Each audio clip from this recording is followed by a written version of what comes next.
আমি যখন ছোট্ট ছিলাম আমার মায়ের মুখে শুনেছিলাম ওই মদিনার কথা।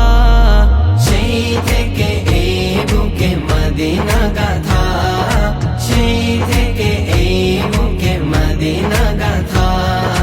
মাগো আমায় বলতো বুকে জড়িয়ে আমার ছেলে নাত গাইবে বড় হয়ে, আমার ছেলে নাত গাইবে বড় হয়ে।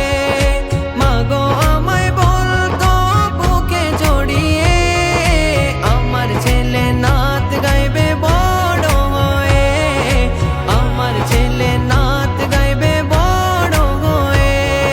তাতে আমার হবে সার্থকতা। সেই থেকে এই বুকে মদিনা গাথা, সেই থেকে এই বুকে মদিনা গাথা। মাগো আমায় শিখায়নি সিনেমার গান, শিখিয়েছেন আল্লাহ